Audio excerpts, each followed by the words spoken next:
Hello friends, my name is Disha. Welcome to this channel Medipedia. Today we will discuss about hormones. तो हमने endocrine glands पहले पढ़ चुके हैं, endocrine system भी हम पहले बहुत अच्छे से देख चुके हैं. आज हम देखेंगे कि ये जो केमिकल मैसेंजर्स होते हैं, लास्ट वीडियो में मैंने आपसे बात की थी केमिकल मैसेंजर्स की, बिकॉज तब तक हम ये समझने में एबल नहीं थे कि हॉर्मोन्स क्या होते हैं. तो जस्ट मैंने आपको बताया कि कुछ केमिकल मैसेंजर्स होते हैं, आपको उनके टाइप्स भी बताए. आज हम देखेंगे कि ये केमिकल मैसेंजर्स जो होते हैं उन्हें हम क्या कहते हैं, हॉर्मोन्स कहते हैं. मतलब कि बॉडी में कुछ ऐसे फंक्शंस की हमें नीड होती है, वो नेसेसरी होते हैं, जिनके लिए कुछ केमिकल मैसेंजर्स रिलीज किए जाते हैं. कोई ना कोई बॉडी को ऑर्गन, कोई टिश्यू, जैसे कि फॉर एग्जाम्पल यहाँ पर क्या हुआ, एक टिश्यू है, ठीक है, बॉडी का कोई पार्ट है, उसने कुछ केमिकल मैसेंजर्स को रिलीज किया. वो कहाँ जाएंगे, वो ब्लड से होते हुए, कहाँ से होते हुए जाएंगे, वो ब्लड से होते हुए जाएंगे, ब्लड वेसल से, ब्लड आर्टरीज, वेन्स या वेन्यूल्स, आर्ट्रियोल्स, कहीं से भी जाएंगे, लेकिन वो क्या होंगे, ब्लड से होते हुए जाएंगे. उनके पास अपनी डक्ट नहीं होती है, इसीलिए हम इन्हें क्या कहते हैं, डक्टलेस ग्लैंड्स भी कहते हैं. तो हमने देखा था कि ये जो केमिकल मैसेंजर्स है, जो ब्लड में जाते हैं केमिकल मैसेंजर्स, इन्हें हमने क्या कह दिया, हॉर्मोन्स कह दिया. So hormones are chemical messengers synthesized by endocrine glands. Endocrine gland ने सिंथेसाइज किया एंड वो जाएंगे टारगेट टिश्यू के पास, टारगेट ऑर्गन के पास. Based on chemical nature, hormones are classified into three types. First question, hormones क्या होते हैं, chemical messengers है. Second is chemical nature के basis पे ही इन्हें क्या किया गया है, डिवाइड किया गया है. कौन कौन से हो सकते हैं, steroid, protein and derivatives of the amino acids called tyrosine. या हम क्या कह सकते हैं, डेरिवेटिव्स है किसके, टायरोसिन के. एंड टायरोसिन क्या होता है, टायरोसिन एक अमीनो एसिड होता है, ठीक है.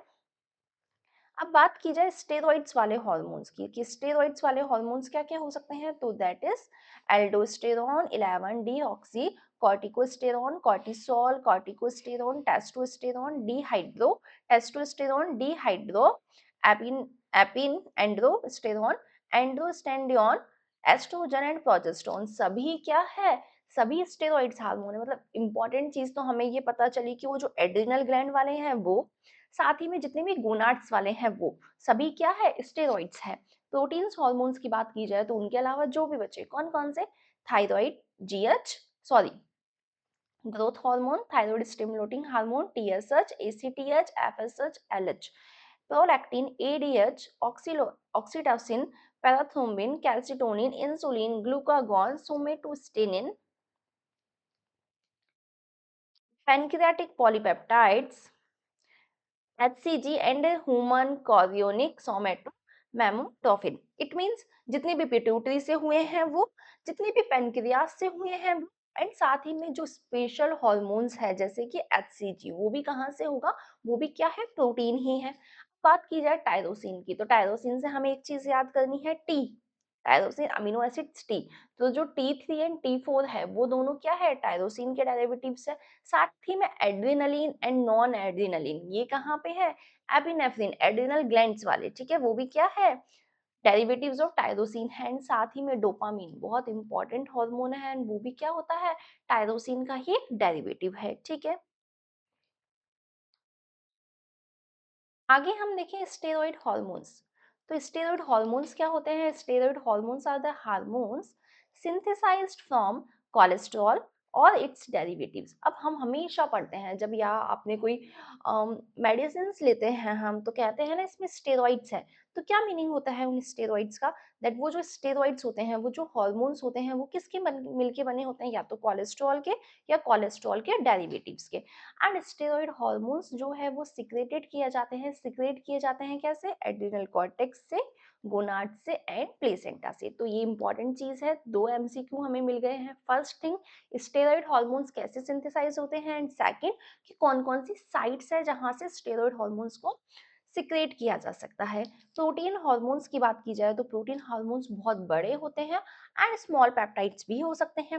प्रोटीन हार्मोन्स कहाँ से सिक्रेट होते हैं, तो by the pituitary glands, ACTH, GH, FSH, LH सभी, parathyroid gland and pancreas and placenta. Placenta के कौन से हैं, एचसीजी, ठीक है, तो एचसीजी टाइप के हार्मोन्स, ये सभी क्या है, प्रोटीन है। टायरोसिन डेरिवेटिव्स की बात की जाए तो टू टाइप्स के हार्मोन्स होते हैं स्पेशली, मैंने आपको बताया, एक तो थायराइड हार्मोन्स एंड एक एड्रिनल वाले, एड्रिनल मेड्यूलर हार्मोन्स।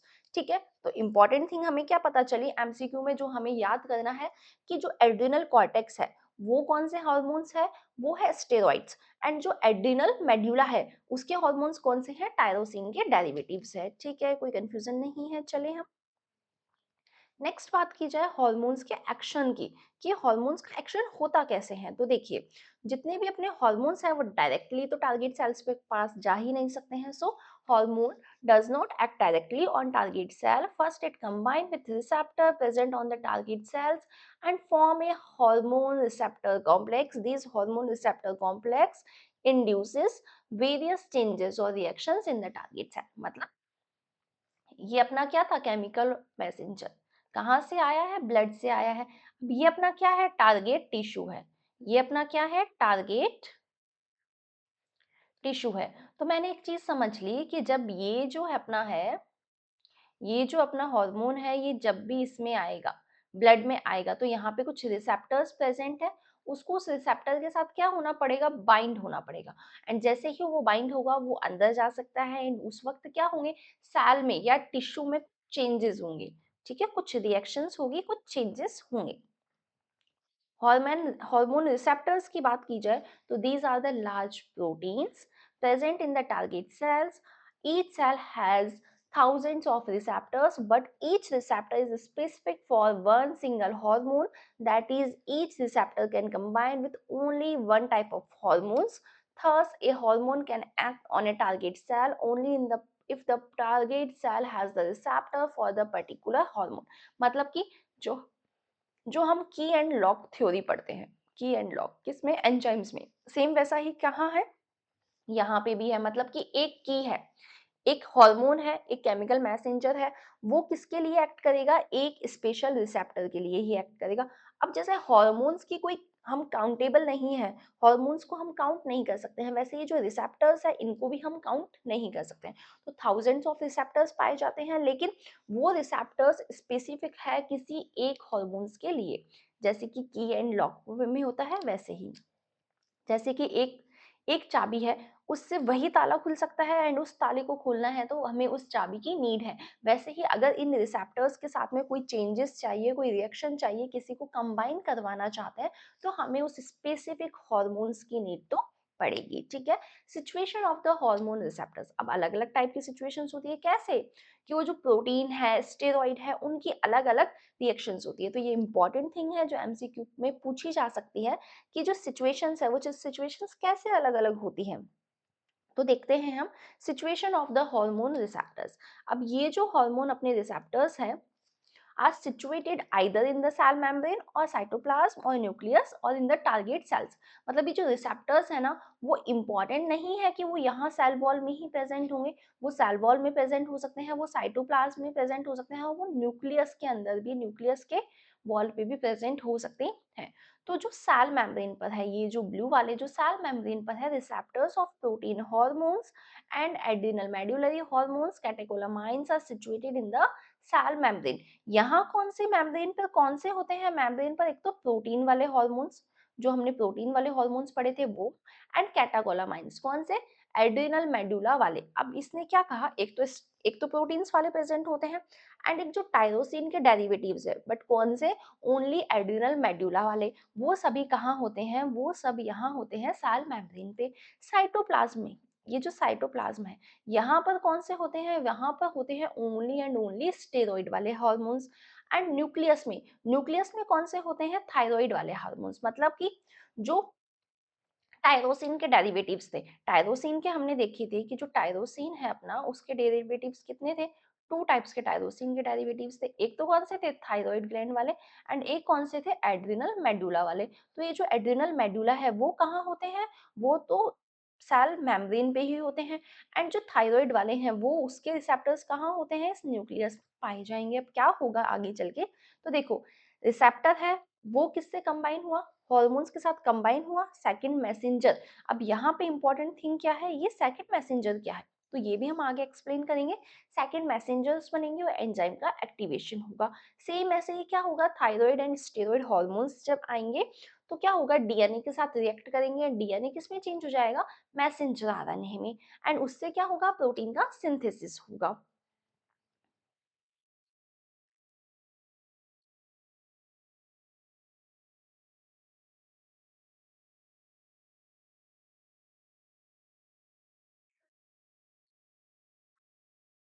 ठीक है। Next is regulation of hormone receptors. Hormone से जो रिसेप्टर्स है, जो सेल मेम्ब्रेन पर है या न्यूक्लियस में है या साइटोप्लाज्म में है, उनका क्या होगा, कैसे रेगुलेट किए जाएंगे। तो receptor proteins are not fixed static component, their numbers increases और डिक्रीजेस इन वेरियस कंडीशंस। मतलब ये जो रिसेप्टर्स है ना, इनका कोई डेफिनेट नंबर नहीं होता, ये इंक्रीज भी हो सकते हैं एंड डिक्रीज भी हो सकते हैं। तो कब होंगे, when A hormone is secreted in excess, the number of receptors of that hormone decreases due to binding of hormones with receptors। मतलब कि क्या हुआ, कि जो अपना हार्मोन है, वो हार्मोन की जो नंबर है वो बहुत ज्यादा क्वांटिटी में, कहते हैं ना इसके इसमें हार्मोन्स का सिक्रेशन कुछ ज्यादा ही होता है, कुछ ज्यादा ही हार्मोन्स एक्टिव है। तो हार्मोन्स का सिक्रेशन ज्यादा होता था, तो हार्मोन्स का सिक्रेशन ज्यादा होता था ना, तो रिसेप्टर्स क्या हो जाएंगे, कम पड़ जाएंगे, रिसेप्टर्स क्या होंगे, कम पड़ जाएंगे ना। तो क्या होगा, उस सिचुएशन को हम कहते हैं डाउन रेगुलेशन। अब एक कंडीशन ऐसी होती है कि हॉर्मोन्स जो है, हमने जो हॉर्मोन्स है उनकी क्या होगा, नंबर डिक्रीज हो जाएगा, सो सॉरी, उनका क्या होगा, हार्मोन सिक्रेट ही नहीं होते हैं। तो जो रिसेप्टर्स है, रिसेप्टर्स तो उससे ज्यादा ही रहेंगे बॉडी में, क्योंकि डिक्रीज हो रहे हैं, तो एक नंबर है वो मेंटेन नहीं किया जा सकता, तो उसको हम क्या कहते हैं, तो रेगुलेशन कहते हैं। मतलब कि रिसेप्टर्स के बेसिस पे, रिसेप्टर्स कम है तो डाउन रेगुलेशन, रिसेप्टर्स ज्यादा है तो अप रेगुलेशन, एंड जो हॉर्मोन्स है वो इससे हमेशा अपोजिट होंगे। ठीक है। Hormones in the form of hormone receptor complex enters in the target cell by means of endocytosis and executes the action। मतलब हॉर्मोन्स जो है वो कॉम्प्लेक्स बनाएंगे रिसेप्टर्स के साथ में, बॉडी में या टारगेट सेल में एंटर हो जाएंगे एंडोसाइटोसिस से, एंडोसाइटोसिस से एंटर हो जाएंगे, एंड इस प्रोसेस को क्या कहते हैं, इंटरनलाइजेशन कहते हैं। After internalization some receptors are recycled, कुछ रिसेप्टर्स वापस चले जाते हैं, but most of the receptors क्या होंगे, डिग्रेड हो जाएंगे, एंड न्यू रिसेप्टर्स फॉर्म होंगे। ठीक है, एक वापस से बन जाएंगे, लेकिन बहुत से 80% क्या होते हैं, डिग्रेड हो जाते हैं। Formation of new receptors takes a long time, so the number of receptor decreases when the hormone level is increases। Receptors को बनने में काफी टाइम लगता है। ठीक है। Next is mechanism of hormone action. अब ये मैकेनिज्म ऑफ हार्मोन एक्शन कैसे होगा, अब हमने ये तो देख लिया कि बॉडी में आ चुका है, टारगेट सेल में आ चुका है। ठीक है, नॉट बॉडी, टारगेट सेल में आ चुका है। तो hormones does not act on the target cell directly, it have to combine with receptors to form hormone receptor complex. This complex participate in the hormonal action by any one of the following mechanism. अब ये जो complex है ना, ये क्या कर सकता है, एक्शन कर सकता है, लेकिन तीन प्रोसेसेस है, तीन मैकेनिज्म है। First is by changing permeability of the cell membrane, कि वो जो सेल मेम्ब्रेन है उसकी परमिएबिलिटी को ये क्या कर देगा, चेंज कर देगा।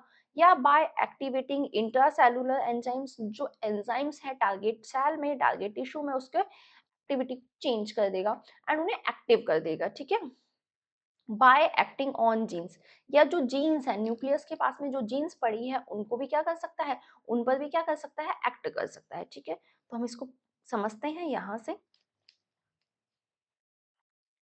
Okay, by changing permeability of cell membrane. ठीक है, तो ये परमिएबिलिटी फर्स्ट जो अपना था वो कैसे होगा, सो न्यूरोट्रांसमीटर इन साइनेप्स और neuromuscular junction act by changing the permeability of post synaptic membrane.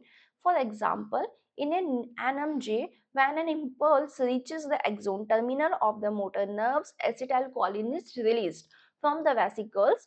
Acetylcholine increases the permeability of the postsynaptic membrane for sodium by opening the ligand gated sodium channels. So sodium ions enter the NMJ from ECF through the channels, cause the development of endoplate potential। आप चाहें तो आप यहाँ पर इसका diagram भी देख सकते हैं, लेकिन इसे अगर मैं सिंपल लैंग्वेज में समझाऊं तो ये क्या था, एक एक्सोन था, ठीक है, दिस इज द एक्सोन, ठीक है। ये क्या था, सेकंड किसी का डेंड्राइट्स था, एंड ये अपनी, ये वाला जो अपना स्पेस है उसे हम क्या कहते हैं, साइनेप्स कहते हैं, ऐसा ही कुछ है, ठीक है। यहाँ क्या थे, वेसिकल्स थी, उन वेसिकल्स में न्यूरोट्रांसमीटर फील्ड था, ठीक है, न्यूरोट्रांसमीटर फील्ड था। ये न्यूरोट्रांसमीटर क्या हुई, ये जब यहाँ पे आई तो ये बर्स्ट हो गई,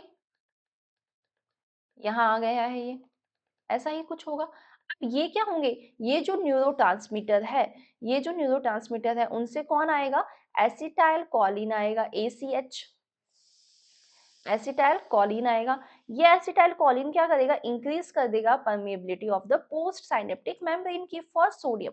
अब क्या हो सकते हैं, सोडियम एंटर कर सकते हैं, क्या होगा, Na+। यहाँ पे आपको पता होगा कैल्शियम गेट चैनल्स भी होते हैं, तो सोडियम की जो परमेबिलिटी है ना उसको एक्टिव कर देगा, कहाँ पे, कहाँ पे, पोस्ट साइनेप्टिक पे, post synaptic, this is pre synaptic, this is synaptic cleft and this is post synaptic membrane. Post synaptic membrane पर उसकी एक्टिविटी को इंक्रीज कर देगा, परमेबिलिटी को इंक्रीज कर देगा। तो यहाँ पर क्या हो सकता है, यहाँ पर अब सोडियम आयंस क्या हो सकते हैं, एंटर हो सकते हैं, ठीक है, कहाँ से, ये क्या है, एक्स्ट्रा सेलुलर फ्लूइड, तो यहाँ से ये जो Na+ आयंस है वो क्या हो सकते हैं, यहाँ पर एंटर हो सकते हैं। तो ये जो ACH है इसने क्या किया, ये जब यहाँ पे आया रिसेप्टर के साथ मिला एंड उसकी परमिएबिलिटी को इंक्रीज कर दिया है, ठीक है। तो ये हम इस छोटे से चार्ट से पढ़ते हैं, फ्लो चार्ट से। सबसे पहले क्या हुआ, मोटर नर्व फाइबर्स थे, उसने एक्शन पोटेंशियल को जनरेट किया, इम्पल्स जनरेट किए, उसकी वजह से जो कैल्शियम चैनल्स है वो खुल गए, यहाँ कैल्शियम चैनल्स पाए जाते हैं जो कि ओपन हो गए हैं। Entry of calcium ions from ECF, यहाँ से क्या होगा, कैल्शियम आयन आएगा, एंड इस कैल्शियम आयन ही क्या करता है, प्रेशराइज करता है, किसको प्रेशराइज करता है, इन वेसिकल्स को, इन साइनेप्टिक वेसिकल्स को, कि आप खुले है, आप बर्स्ट हुई है, जैसे ही वो बर्स्ट होती है तो उनमें से एसिटाइल कोलिन रिलीज होता है। अब ये जो एसिटाइल कोलिन है वो बाइंड हो जाएगा, किसके साथ बाइंड होगा, रिसेप्टर्स के साथ, एंड फॉर्मेशन कर देगा एसिटाइल कोलिन रिसेप्टर कॉम्प्लेक्स का। ये एसिटाइल कोलिन रिसेप्टर्स जब यहाँ पे आके इन रिसेप्टर्स के साथ बाइंड होंगे एसिटाइल कोलिन, तो क्या होगा, सोडियम के जो चैनल्स है वो फूल जाएंगे। अब ये सोडियम कहाँ आ सकता है, इस डेंड्राइट्स के पास में आ सकता है, ऐसा ही होगा। तो ये सोडियम आयंस आ जाएंगे जिससे कि एंडोप्लेट पोटेंशियल जनरेट होगा, एंडोप्लेट पोटेंशियल यहाँ पर जनरेट होगा। अब इसके जनरेशन की वजह से क्या होगा, ये जो मसल फाइबर है, ये जो मसल है, यहाँ पे कौन है, एक मसल है, इस मसल में क्या होगा, NMJ है ना, न्यूरोमस्कुलर जंक्शन, तो एक नर्व एंड एक मसल, तो नर्व से क्या होगा, मसल में जब क्या हुआ, जो ये इम्पल्सेस है वो ट्रांसफर हुए तो एक्शन पोटेंशियल जनरेट होगा, एंड इसकी वजह से क्या होगी, यहाँ पर एक्साइटेशन कॉन्ट्रैक्शन कपलिंग होगी, ठीक है, रिलैक्सेशन कॉन्ट्रैक्शन कपलिंग होगी, एंड उसकी वजह से क्या होगी, मसल कॉन्ट्रैक्ट करेगी। तो कोई कंफ्यूजन नहीं है यहाँ तक, चले हम, ठीक है। Next is by activating intracellular enzymes, protein hormones and catecholamines, protein hormones and adrenal medulla के हार्मोन्स, ये कैसे एक्ट करते हैं, तो ये इंट्रासेल्युलर एंजाइम्स पर एक्ट करते हैं, ठीक है। कैसे होगा, first messenger and second messengers यहाँ बनेंगे, वो जो हार्मोन्स था वो एक्ट करेगा किसके ऊपर, टारगेट सेल्स पर, इज कॉल्ड फर्स्ट मैसेंजर और chemical mediators, it combines with the receptor and form hormone receptor complex, जो अभी तक हमने पढ़ा। अब हम देखते हैं सेकंड मैसेंजर्स क्या होते हैं, hormone receptors complex activates the enzymes of the cell and causes the formation of another substance called the second messengers। मतलब कि अभी हमने क्या देखा था कि सेल मेम्ब्रेन है, सेल मेम्ब्रेन के पास में कौन आएंगे, प्रोटीन एंड एड्रिनल मेडुला के हॉर्मोन्स आएंगे, वो आके उसने इसको एक्टिवेट किया, इसके साथ कॉम्प्लेक्स बनाया, तो दैट इज फर्स्ट मैसेंजर। अब ये फर्स्ट मैसेंजर जो कॉम्प्लेक्स बना है ना वो कहाँ जाएगा, सेल के एंजाइम्स के पास जाएगा एंड उनके साथ मिलके सेकंड मैसेंजर बना लेगा। मतलब सेकंड मैसेंजर के पास कौन कौन है, एक तो मान लीजिए प्रोटीन है, एक उसके पास कौन है, रिसेप्टर है, एंड एक उसके पास कौन है, एंजाइम्स है, ठीक है। तो उसके पास क्या हो गए हैं, ये तीनों चीजें प्रेजेंट है। Second messenger produces the effects of the hormone inside the cells. Protein hormones and catecholamines act through second messenger. Most common second messenger is cyclic AMP, adenomonophosphate. यही होता है cyclic AMP, cyclic adenosine 3,5 monophosphate. Cyclic AMP, as cAMP भी कहते हैं इसे, या cyclic adenosine 3,5 monophosphate भी हम इसे कहते हैं। वो बहुत मोस्ट कॉमन क्या है, सेकेंडरी मैसेंजर्स है। ठीक है, इसके अलावा भी होते हैं लेकिन ये क्या है, मोस्ट कॉमन है। Formation of cAMP is role of G proteins. G proteins का क्या होगा यहाँ पे काम, जी प्रोटीन्स और गुआनोसिन न्यूक्लियोटाइड्स। ठीक है, binding proteins are the membrane proteins situated on the inner surface of cell membrane. ऊपर वाली सेल मेम्ब्रेन से रिसेप्टर के साथ जुड़ेगा, नीचे वाली सेल मेम्ब्रेन जी प्रोटीन्स के साथ में जुड़ जाएगा। These proteins play an important role in the formation of CAMP. Each G protein is molecule is made up of trimeric, मतलब कि 3 सब यूनिट से मिलके बनते हैं, अल्फा, बीटा एंड गामा। ठीक है, द अल्फा सब unit is responsible for the most of the biological actions. Important thing है, आपको पता होनी चाहिए तीनों में से सबसे ज्यादा रिस्पॉन्सिबल कौन है बायोलॉजिकल एक्शंस के लिए। एंड ये बाउंड हो जाती है गुआनासिन डाइफॉस्फेट के साथ, जीडीपी के साथ, एंड क्या बनाती है, अल्फा जीडीपी कॉम्प्लेक्स या यूनिट बनाती है।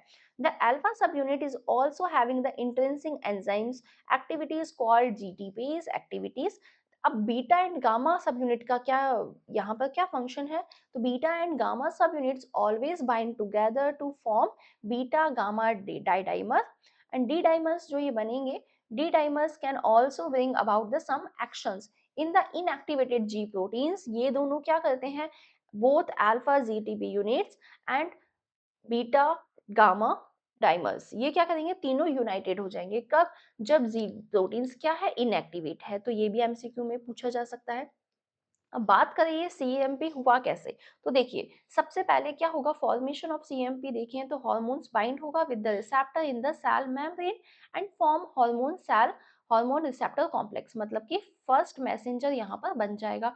It activates the G protein, जो कहाँ थे, अंदर की साइड, सेल मेम्ब्रेन के अंदर की साइड थे। जी प्रोटीन ने क्या किया, जीडीपी को रिलीज किया एंड अल्फा जीडीपी यूनिट बन गई है, जो कि यहाँ बनी होगी, ये रही अल्फा, ये रही अल्फा जीडीपी यूनिट बन गई है। ठीक है, द अल्फा सब unit now bind with new molecules of GTP. अब ये क्या होगा, अल्फा इस जीटीपी के साथ मिलके ये अल्फा जीटीपी बना लेंगी। ठीक है, this exchange triggers the dissociation of alpha GTP unit and beta gamma dimer. ये रहा बीटा गामा डाइमर। ठीक है, दो यूनिट्स बन गई है अब अपने पास। Both alpha GTP and beta gamma the dimer now activate the second messengers pathway. इन दोनों ने मिलके क्या किया, इन दोनों ने मिलके सेकंड मैसेंजर पाथवे को एक्टिवेट किया। The alpha GTP unit activates the enzyme adenylyl cyclase which is also present in the cell membrane. इन्होंने क्या किया, एडिनाइल साइक्लेज को एक्टिवेट किया। Most of the adenyl cyclase protrudes into the cytoplasm of the cell from inner surface of the cell membrane. Cell membrane में ही present होता है। अब this activated adenyl cyclase converts the adenosine triphosphate of the cytoplasm into CAMP. इस ATP की वजह से क्या होगा, एडिनाइल साइक्लेस किस में कन्वर्ट हो जाएगा, CAMP में। कौन से एंजाइम की हेल्प से, एडिनाइल साइक्लेस की हेल्प से। ठीक है, तो हम बहुत सी रिएक्शंस में पढ़ते हैं एटीपी कन्वर्ट हो जाता है सीएएमपी में। अब हमें याद रहेगा कि एटीपी अपने आप तो कन्वर्ट नहीं होता है, अल्फा जीडीपी होगा, वो अल्फा जीटीपी में कन्वर्ट होगा, beta and gamma the dimer होंगे, वो दोनों एक्टिवेट करेंगे एडिनाइल साइक्लेस को। अब क्या होगा, activated adenyl cyclase converts the adenosine triphosphate to the cytoplasm into the CAMP when the action is over। जब एक्शन ओवर हो गया है, मतलब कि यहाँ पे सब कुछ खत्म हो चुका है, alpha subunit hydrolyses the attached GDP GTP to GDP. किस में कन्वर्ट कर देगा, जीटीपी टू को जीडीपी में। This by this GTPase activity, मतलब कि ये वापस से कन्वर्ट हो जाएगा किस में, जीडीपी में। And this allows the reunion of alpha subunit with beta gamma the dimer and commencing a new cycle. मतलब कि जीटीपी वापस से कन्वर्ट हो जाएगा जीडीपी में, पहली वाली सिचुएशन में आ गया है। एंड ये जो अल्फा जो अलग किया था वो भी जाके किस में मिल गया है, डी डाइमर में मिल गया है, और वापस से एक तीनों ने एक यूनिट बना ली है। ठीक है, नेक्स्ट हम देखिए एक्शन ऑफ सीएएमपी, कि सीएएमपी ने काम क्या किया है, टारगेट सेल पर कुछ तो काम किया होगा। तो क्या काम किया है, तो देखिए first is contraction and relaxation of muscle fibre, second is alteration in the permeability of cell membrane. Cell membrane की जो परमेबिलिटी चेंज हुई है, उसकी वजह से क्या हुए हैं, मसल में कॉन्ट्रैक्शन हुआ है। Synthesis of substances in the inside the cell, substances बनाए हैं जैसे कि अभी उसने एक एंजाइम बनाया और एंजाइम की वजह से एक रिएक्शन हुई, सिक्रेशन और release of substances by the target cell and other physiological activities of the target cell. Secretion हुआ है एंड रिलीज हुआ है किसका, कुछ सब्सटेंसेस का, ठीक है। अदर सेकंड मैसेंजर्स, अब CAMP के अलावा भी तो बहुत से सेकंड मैसेंजर्स होते हैं, जैसा कि मैंने आपको बताया था। कौन कौन से हो सकते हैं, जैसे कि calcium ions and calmodulin. Many hormones act by increase the calcium ions, जब कैल्शियम आयंस जो है वो इंक्रीज होते हैं, कुछ हॉर्मोन्स तभी एक्ट करते हैं which functions as second messengers along with another protein called calmodulin या troponin C। इंपॉर्टेंट थिंग है कि ये दोनों क्या, इन दोनों के साथ मिल कौन सकता है, कैल्शियम मिल जाता है। एंड किसको बढ़ाएगा, इंक्रीज करेगा, या हम क्या कह सकते हैं, एक्टिवेट करेगा किसको, हॉर्मोन्स को। Calmodulin is present in the smooth muscles and troponin C is present in skeletal muscles. तो हमें दोनों का पता है कि दोनों कहाँ होते हैं, कैलमोड्यूलिन होता है स्मूथ मसल्स में एंड ट्रोपोनिन सी होता है स्केलेटल मसल्स में। Calcium calmodulin complex activates the various enzymes in the cell. Common enzymes activated by calcium calmodulin complex is the myosin kinase। इन दोनों ने कॉम्प्लेक्स बनाया एंड किसको एक्टिवेट किया, इस मायोसिन की जो लाइट चेन थी उसे एक्टिवेट किया मायोसिन काइनेज की हेल्प से। Myosin kinase catalyse the reaction resulting in the muscle contraction, जिसकी वजह से क्या होगा, मायोसिन का फॉस्फोराइलेशन होगा, मायोसिन एक्टिवेट होगा, एटीपीज बनाएगा एंड एटीपीज से मसल कॉन्ट्रैक्शन इजीली हो सकेगा। In the skeletal muscle calcium ions bind with troponin C which is similar to, same function कहाँ होगा, स्केलेटल मसल में होगा, वहां कैलमोड्यूलिन की जगह कौन जुड़ जाएगा, ट्रोपोनिन सी जुड़ जाएगा। इनोसिटॉल ट्राइफॉस्फेट IP3 वो क्या है, फॉस्फेटिडाइल इनोसिटॉल बाइफॉस्फेट है, PIP2 formed from the hormone receptor complex that is activates the enzyme phospholipase। And इसने क्या कन्वर्ट किया, इसने PIP2 को IP3 में, मतलब कि इसको इसमें कन्वर्ट किया। IP3 एक्ट करता है प्रोटीन काइनेज C पर एंड क्या कॉज करेगा, फिजियोलॉजिकल रिस्पॉन्सेज, जिसमें क्या होगा, कैल्शियम का रिलीज होगा into the cytoplasm of target cell.